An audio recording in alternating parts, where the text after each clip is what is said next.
Now we're moving to synthetic biology, and Dr. Tom Ellis, the lead researcher at the EPSRC Centre for Synthetic Biology and Innovation, Imperial College. And Tom obtained a PhD in pharmacology from the University of Cambridge. He spent time at a drug discovery biotech firm developing assays characterizing the interactions between DNA binding drugs and the promoters of genes known to play a key role in cancer. Tom returned to academic research, spending 2 years investigating synthetic biology at Boston University, and since joining Imperial, he's built a research group developing the fundamental tools for engineering microbes and synthesizing genomes. He currently leads the UK contribution to the international project to build a synthetic yeast cell. Today, Tom will be exploring the potential of synthetic biology as a new way to generate materials. Tom, thank you very much. Okay, so thank you very much for inviting me. Let me see if I can get my slides up. As you heard in the introduction there, I did my PhD in pharmacology, which is something very different to, I guess, what many of you have done your PhDs or your degrees in. So I feel a bit of an outsider here and maybe a little out of my depth, but hopefully I'll be able to relate to you what synthetic biology is and how it can be involved in the sort of new ways to innovate in the materials space. So what I'll do in this talk, this presentation is about 10 to 15 minutes long, is I'll try and give you an introduction to what synthetic biology is, how it works, and then move to some examples of projects that have been done in synthetic biology, mostly by other research groups than my own, some examples of how they've been working in the materials space. And I'll briefly touch upon some research going on in my own group, which might be something applicable in materials in the future. And hopefully there'll be enough time for a few questions at the end. So the first thing you should know about synthetic biology is that it's a major growth area now in the UK. It's a reasonably new topic of research in the UK. Probably about 5 or 6 years ago, the first research grants started being funded for synthetic biology within the UK. And Imperial College London's Centre for Synthetic Biology and Innovation, which is what I'm here representing, was the first centre for synthetic biology in the UK, with generous funding from the EPSRC. And now we're seeing centres popping up all over the country, and we're working together in various consortiums, and there's even an IKC for synthetic biology based here in London as well. This is the centre I'm representing here today, the Synthetic Biology Centre for Synthetic Biology and Innovation, the EPSRC Centre, which brings in researchers from engineering backgrounds, such as Professor Richard Kitney, and biology backgrounds, such as Professor Paul Fremont and myself.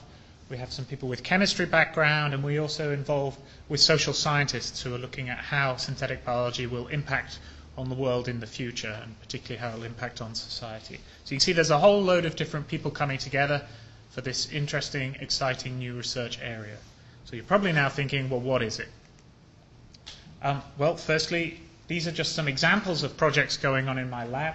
There's some various different things going on here. I'll be touching a bit on the pattern formation one, but you can see that some of the areas we particularly work in are things like bioenergy and measurement of gene expression, measurement of how things turn on and off. And the reason we do that is because what we're trying to do is put the engineering into biology.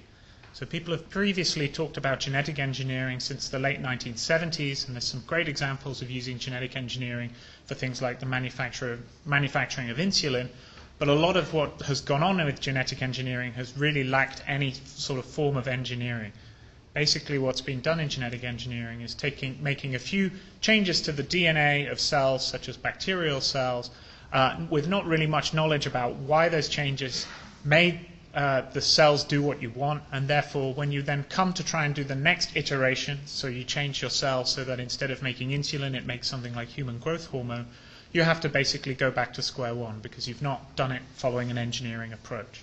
So what synthetic biology is trying to do is build new biology but taking an engineering angle to it so that we can make this predictable and repeatable, and we can build an ecosystem in the same way that you see an engineering ecosystem in things like electronic engineering and manufacturing.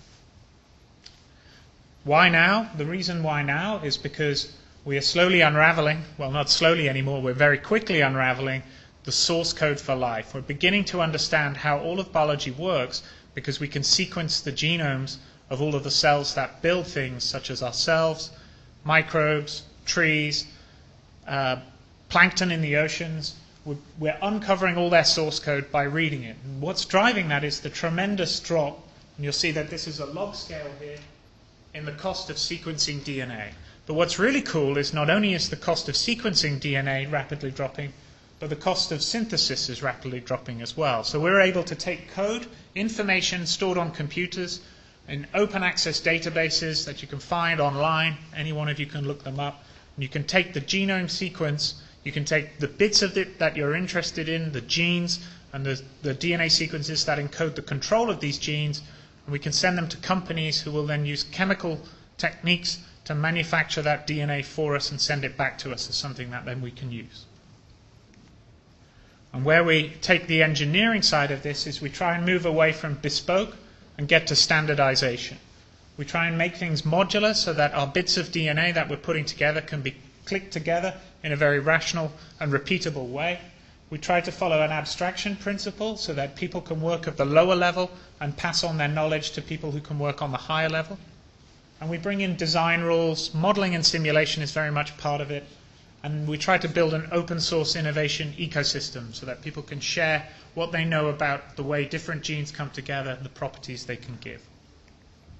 And this is really a model of what we'd like to have biology being considered as. So you can see the electronic engineering paradigm of working at the various different scales, and you can try and think of tissues and cultures as being equivalent to big computational networks, and they can break them all the way down from the biochemical reactions down to the proteins and genes that we can now synthesize from companies doing this with chemistry. Just to give you some examples of a synthetic biology project, this is a very nice example which links in particularly the use of electronic engineering analogies as to how to build a system. So this is what we would call an app in synthetic biology, in that this is a small piece of DNA code that you can design, build out of little parts, and then you can effectively introduce it into the host cell, in this case E. coli bacteria, and it imparts a new function on it. This is analogous to being able to download an app onto your smartphone and it gives it a new function.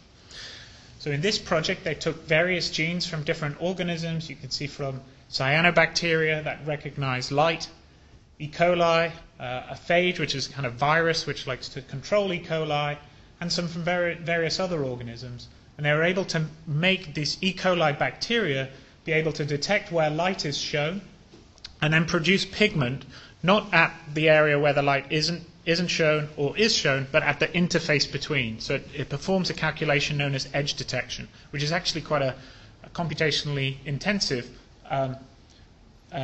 algorithm for a computer to do to put onto an image. But when you have a million, actually in this case billions of different computers, because every microbe is a computer, they can all communicate with one another and work this out very easily. And the actual abstraction of this project you can see here, and it really is a sort of electronic engineering abstraction here. And so a mathematical model, the in silico model here, quite nicely matches up what was seen in vivo in this research project. This actually was built using modular DNA parts, and we call these parts biobricks. This is a particular kind of part. Not all synthetic biology researchers use biobricks, but this is the biggest sort of catalogue of parts that are used. There's an online catalogue you can go to, the Registry of Standard Parts, which has 20,000 to 30,000 different described DNA parts that people can click together in different ways. There's a simple way, using some biochemistry in the lab, that you can click these DNA parts together to make new, longer, more complex systems.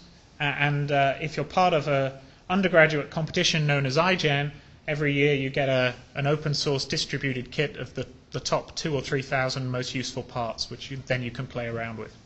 And this iGEM competition is somewhere which has some really nice examples in material science. The competition now encompasses students, undergraduates supervised by people like myself, and these student teams from around the world have about between 6 months and 9 months to do a project related on clicking bits of DNA together to do something new. In 2010 was the last time you could get a photo of all of the students in a room. That was when there was about 150 teams from around the world. Now there's about 250 teams from around the world participate in iGEM. And the finals have always been held at MIT, and this year's finals were held last Monday. To give you an example of a biomaterials-related project done in iGEM, this is a project from before I joined Imperial College back in 2010. And the students made some progress towards this idea, which is that bacteria could be made to swim around in a system. And where you shined a specific wavelength of light, this would then trigger genes within them that made them stop swimming, effectively turning a clutch system, so then instead they would spin on the spot. And those same blue light responsive genes would then lead to the production of a material by those bacteria when they're in that stationary position. And an idea here that you could then use light to pattern and then build using bacteria was to build a biomaterial such as collagen. We've seen over the past years just many different examples of iGEM projects that relate to biomaterials and material production, and this is just a few examples here. Newcastle University had a project a few years ago engineering Bacillus subtilis, a soil bacteria that could repair cracks in concrete and apply to structures by spraying. We can also see some very other interesting ideas here.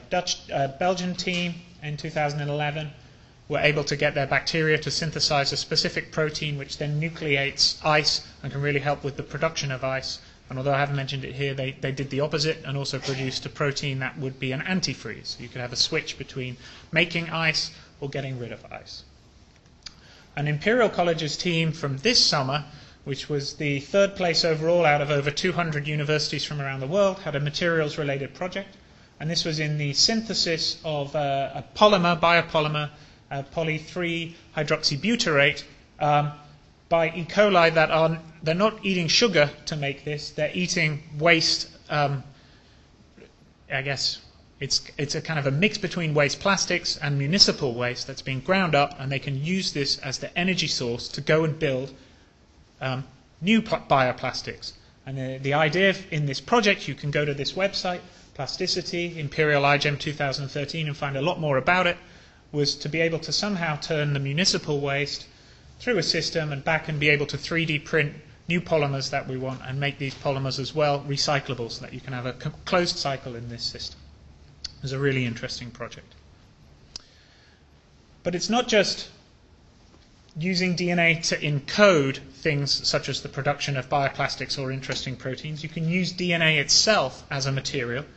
And although no one at Imperial College in our research center works on this, DNA origami is very much an interesting part of synthetic biology where there's been some fantastic headway, where we can now predict structures, we can design them with a computer program. It then gives us the DNA we need to order.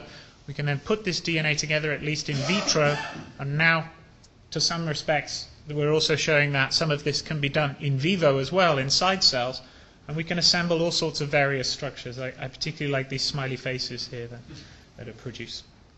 This really benefits from availability and decreasing costs of cheap synthetic DNA, sequences that are not found in nature that we can now synthesize through chemistry. And my lab actually uses synthetic DNA quite a lot. And one way we're doing that is we've taken yeast, which is our most used biotechnology microbe. It's the sort of the original biotechnology is yeast, giving us alcoholic drinks and giving us leavened bread.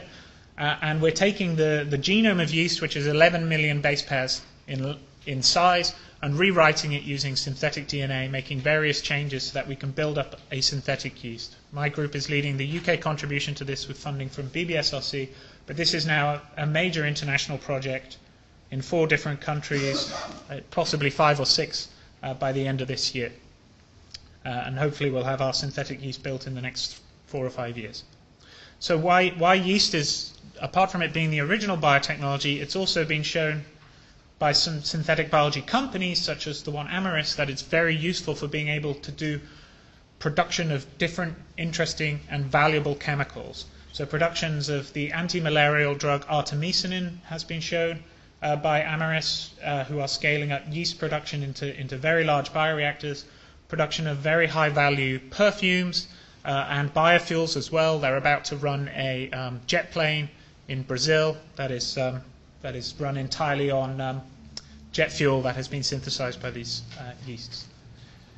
But another reason we're interested in using yeast is because we know so much about its genome that we can perhaps reprogram it. And one thing that my group is doing, which is probably a little relevant for this today, is we're interested in getting yeast to grow instead of its normal two-dimensional way, which is to just grow as a lump of cells, where the cells grow, divide, and in 2 dimensions they just stay next to each other. We want to control them so that they can grow into these sort of branched fractal microstructures. So we've managed to hook up the genes that control the way these cells divide and grow, and we now have switches so that we can turn on and off filamentous growth and turn on and off branching. So we're going to be able to build into these yeasts the ability to sort of grow in a fractal pattern like a lung or a piece of coral. And we're really interested in that because pattern formation can be used in lots of different ways. And just one imaginative way that I've worked on with a student in the Royal College of Art Fashion master's course was that using pattern formation for individually tailored patterns on clothing.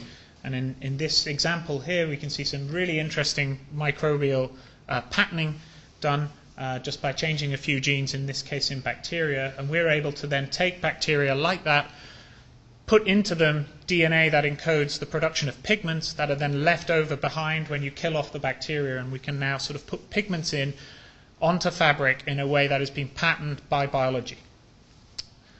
But we're also interested in leaving down more interesting materials other than pigments. And in synthetic biology, one of the great examples of that has been in the production of spider silk. So spider silk is known to be a fantastically strong compound. And this beautiful art demonstration of producing fabric with spider silk was at the Victoria and Albert Museum a couple of years ago here, and this is a photo I took, which you can barely see here, a weight being held by this very tiny thread. And a synthetic biology research group can take these various different genes, including the spider silk gene, put that into a bacterial system, in this case salmonella, and the salmonella produces it, secretes it. They can collect it from outside of the salmonella, polymerize it, and start making spider silk from a bacterial system rather than having to harvest spiders, which is how this was made. And that sort of leads now to the first ideas of really biomaterial synthetic biology companies forming. This spider silk story, that you can see the spider here, has now become a company over in the US called Refactored Materials. They're working on the microfluidics involved to effectively replace the spider's spinneret system so that they can spin this very valuable, very strong polymer of spider silk. And another second example of a biomaterials company over in the US that I just thought I'd highlight here is Organovo, who are working on not 3D printing, but what we call 4D printing, which is the idea that you 3D print something which then itself lives and develops and turns into something else. And what they're printing here is they've managed to show at small scale the printing of human cells into tissues. And they've got some small examples of small versions of liver tissues that they've managed to print from cells. So that's just the final example. If you want to know some more about synthetic biology, you can visit the website of our centre at Imperial College London or my lab's website. And our centre has also produced a primer book, which is a handy little guide if you're interested in knowing some more about synthetic biology from the start. Okay.